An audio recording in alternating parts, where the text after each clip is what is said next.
नीली गाई चाहिँ अनि चाहिँ हाम्रो चाहिँ के भन्न चाहन्छु बाबु साहेब जी यहाँ किन आउनु भएको छ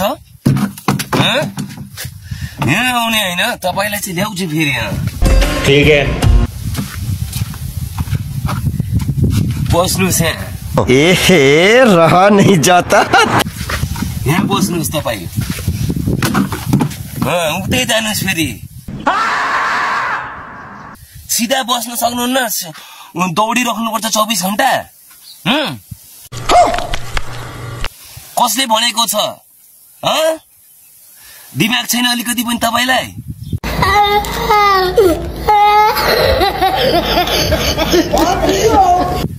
कस्तो बोल्नुपर्छ दिमाग छैन म चाहिँ के भन्न चाहन्छु हैन रुको जरा सबर करो गाइस भैया आएको छ बरफ किन्न जाम अच्छा भैया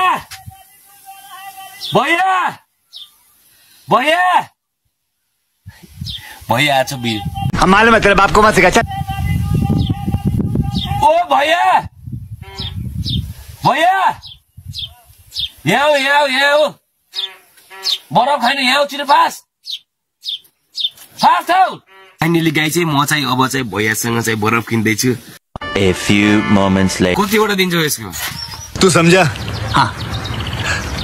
नहीं तू समझा नहीं फलाम त छ नि मालिक नहीं मोबाइल क्या बोले भाई अब क्या बोले मोबाइल कतिवटा दिन्छौ 4वटा देऊ है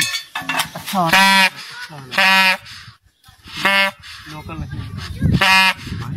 ये अच्छा वाला है ब्रांड 3टा दिन्छ 4वटा देऊ है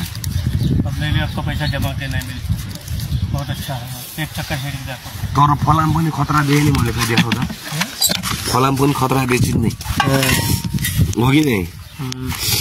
म कसम छिटो लैजाखेर घर गाली गर्छ यो के काम छैन कि हैन यो मैले वहाँ खै कोले काँदेखि ल्याएको थिएँ कि निकालेर तिमीहरूले त्यो फलाम ल्याउन न बरफ फाइनली गाई चाहिँ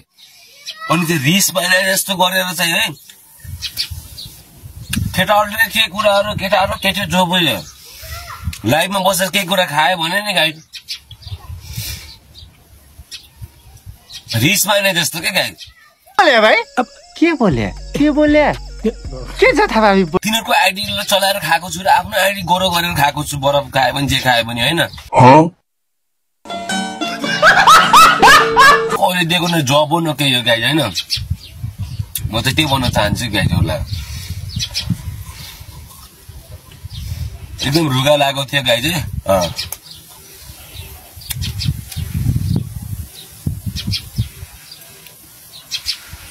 वहाँदेखि आए बच्चाहरु बरफ किन्ने यार